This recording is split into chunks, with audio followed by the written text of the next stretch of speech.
Rasanya ini berlaku di akhir zaman saja, bukan di zaman kita sekarang ini.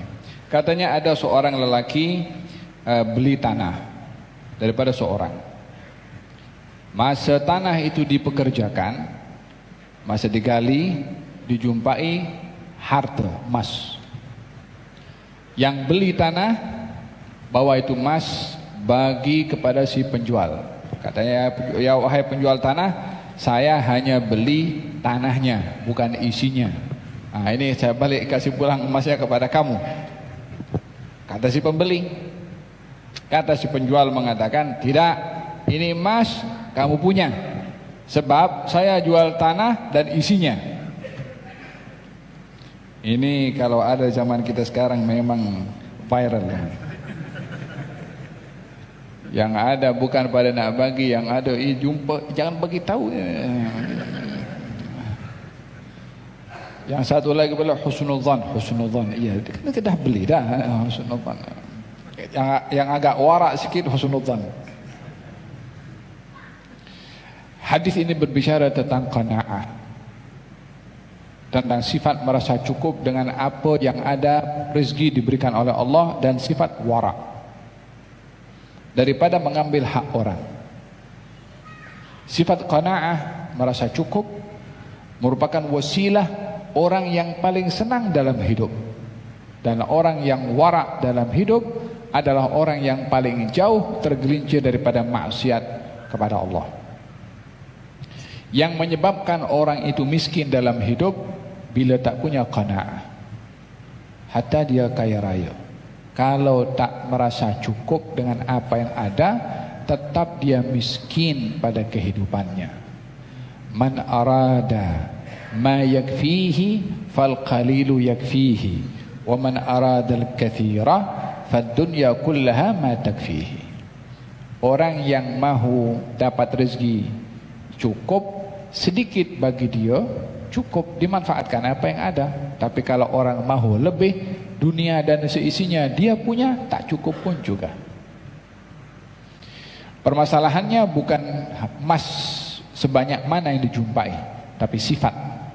Saya ingat pada pertemuan yang lalu saya katakan itu kan akan berlalu satu zaman orang tak ada lagi minta-minta, walaupun bukan semuanya kaya, tapi dihantarkan oleh Allah di hati mereka sifat qanaah, merasa cukup dengan rezeki yang ada dan menjaga air muka untuk tidak minta-minta kepada orang lain. Sehingga ada salah seorang daripada mereka datang pergi Baitul Mal minta pemberian. Sudah dapat pemberian, itu Baitul Mal hartanya melimpah ruah, tak ada orang datang minta. Coba kita tengok Baitul Mal kita sekarang berapa yang hantarkan borang untuk minta.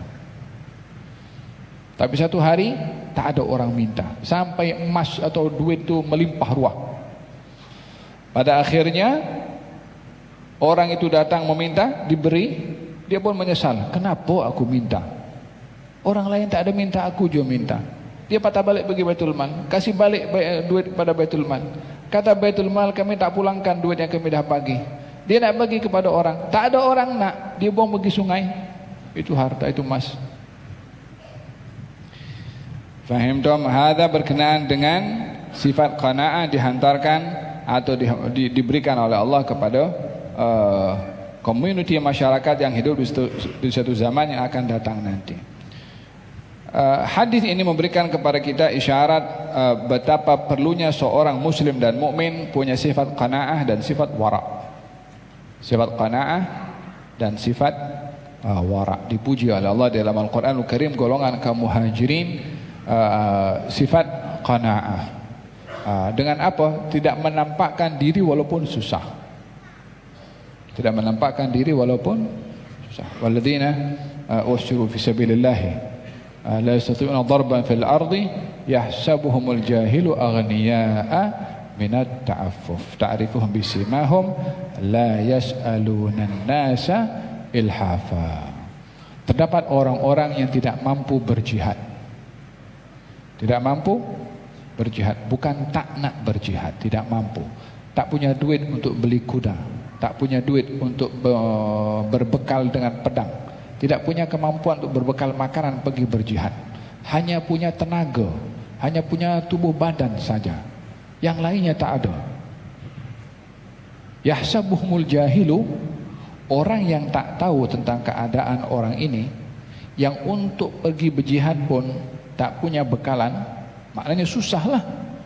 Orang yang tak tahu menganggap orang ini kaya. Menganggap orang ini kaya. Macam mana orang yang tak tahu menganggap orang itu kaya? Karena tidak menampakkan dirinya susah. Yahsabuhumul jahilu aghniya'a minat ta'affuf. Mereka menampakkan diri mereka seakan-akan berkecukupan karena mereka menjaga air mukanya, tidak mahu dilihat hina dengan meminta-minta kepada orang atau menampakkan miskin di hadapan orang. Ada orang itu yang dia menjatuhkan air mukanya dengan meminta secara langsung, ada yang meminta secara tidak langsung. Tunjukkan penampilannya kusut,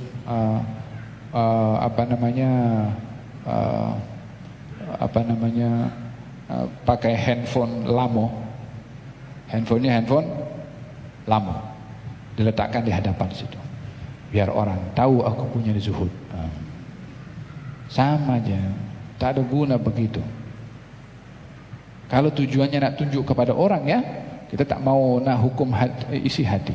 Tapi bila maksud seseorang itu yang hidup susah, nak tunjuk kesusahannya dengan penampilan, dengan kata-kata, dengan apapun juga, maka tak termasuk daripada orang yang dia afif, yang menjaga kehormatannya. Orang yang afif menjaga dirinya daripada dilihat susah oleh orang dengan menjaga penampilan, nampak steady walaupun tak makan hari itu. Faham tak? Kalaupun pakaiannya kusut masai, bukan maksudnya nak tunjuk kepada orang kalau dirinya susah. Dan kalau tanya bagaimana keadaanmu, alhamdulillah saya sehat. Bagaimana keadaanmu? Alhamdulillah. Kalau orang sekarang tanya bagaimana sekarang, ekonomi down sekarang, ringgit jatuh. Al-qana'ah, orang yang jaga dia air mukanya, tak nak tunjuk walaupun dia susah kepada orang. Walaupun dia susah, tak tunjuk kesusahannya kepada orang lain. Fahim tom? Yahsabuhumul jahilu aghniya'a minat ta'afuf ta'rifuhum bisimahum la yas'aluna an-nasa ilhafa. Kamu dapat tahu mereka ini orang-orang yang punya sifat qana'ah dengan tidak menampakkan dirinya meminta-minta kepada orang. Fahim tom? Punca segala-galanya adalah kembali kepada hati dengan sifat qanaah. Semoga Allah menganugerahkan kepada kita sifat qanaah. Amin. Allahumma amin. Gerak.